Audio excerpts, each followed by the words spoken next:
let's talk about workplace favors. Chances are you are going to need something from someone in your organization sooner or later, and this may be part of a formal request, or this may be something that you just need to get unofficially. But either way, some people are more favorable than others. So the key is, are there negotiation and persuasion techniques that we can use to more easily convince someone to do us a favor in the workplace? There definitely are. Workplace favors come in many shapes and sizes. Asking someone to review a document or to review a proposal, asking someone to informally back you in a decision, asking someone to allocate a specialist to vet something that you've done, and many other variations. What we are going to cover are 4 key techniques to get someone to do you a favor more easily if you're having trouble with that person. The first technique that you want to use is to find some common ground. There is a saying that the best way to unite 2 enemies is to get them together united against a third enemy, and that's exactly what you want to do here. Let's take the following example. Let's say that you need sales information from another department, and they think that that's your problem but not their problem. One of the best ways to convince them is to tell them that if you don't get that information, it's going to have consequences not only for you but for them as well. In other words, you're kind of involving them in your problem and showing that it's their problem as well. This works very well because once you get people to realize that this problem has consequences for their bonuses, for their performance, or whatever it is, you would be surprised at how quickly they spring to action to actually help you. The distinction here is simple. If something is your problem but it doesn't affect the other person, they have no reason to help you. Maybe you can leverage your personality, maybe you can be transactional, and so on. But if you can find a way to show that this problem is a problem to them as well, they're much more likely to help you with it. The second key, as basic as it may seem, is to get everything in writing.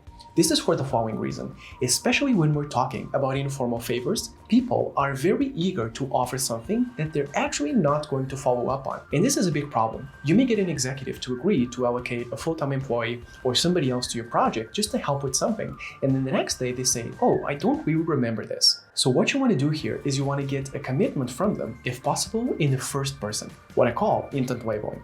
That is, instead of you asking something, are you going to help, are you going to do this, and then replying yes or no, you want them to actually state, I am going to help with this. Anything that they say in the first person leverages consistency bias.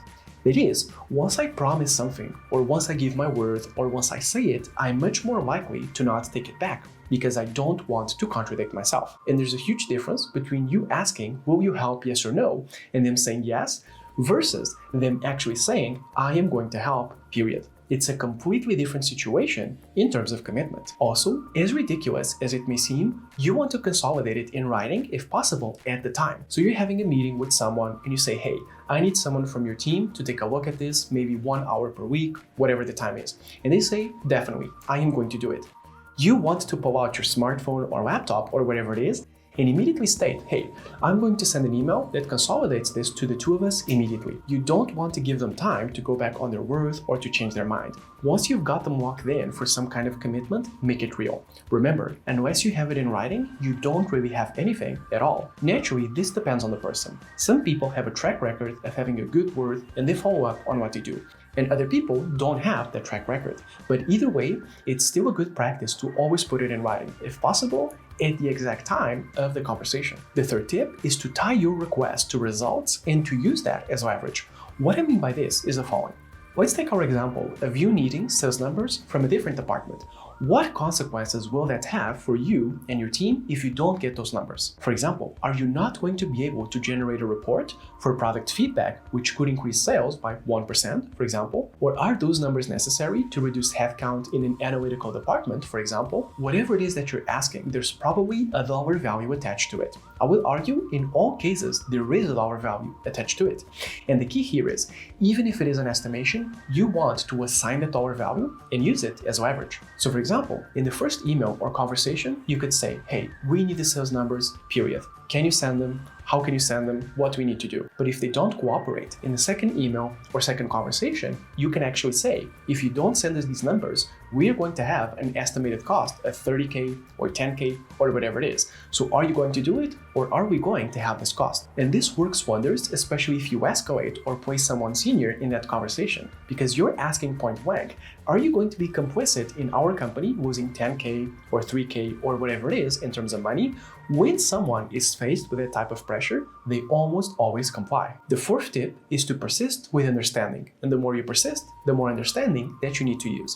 What I mean by this is the following. There are situations where you need to follow up a third time, a fourth time, a fifth time, and it just becomes a very long situation. And what you want to do here is you don't want to insult the person, or you don't want to give them a reason to feel offended at any stage. So you always want to show understanding of their situation. Expressions such as, hey, I know you're busy, I know you have a lot of work, and I'm probably adding to your workload, so I'm very sorry for that, but I do need this. Hey, I know it's me again, I know that you're probably feeling like I'm bothering you, but unfortunately, I really need this. One technique that you can use is what I call the empathy snapback.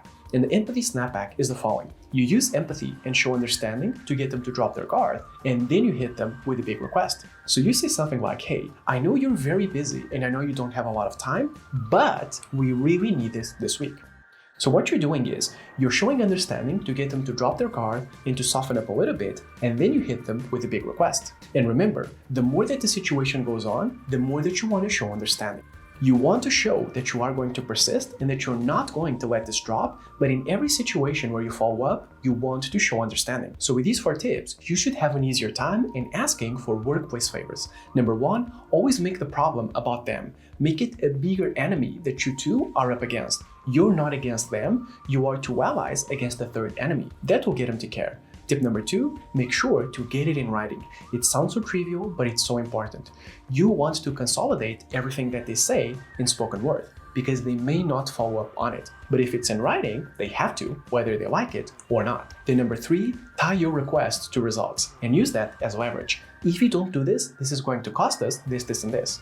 And if you involve someone senior, they're much more likely to act on that pressure. But just showing the numbers alone and telling them this is what it's going to cost if you don't do this usually gets them to spring to action. And finally, remember to persist with understanding. That is, you don't want to quit. You want to persist as many times as necessary to get this done. You want to show that you are going to stick in there. But at the same time, you don't want to sound aggressive. You want to show that you understand their point of view, their difficulties, but you're still going to persist. In other words, you're saying, I fully understand you, but I still need this. If you've enjoyed the content and you want to be notified of similar videos with similar techniques, don't forget to like and subscribe. And don't forget to browse the channel for other techniques, both in terms of negotiation and communication. Thank you so much for watching.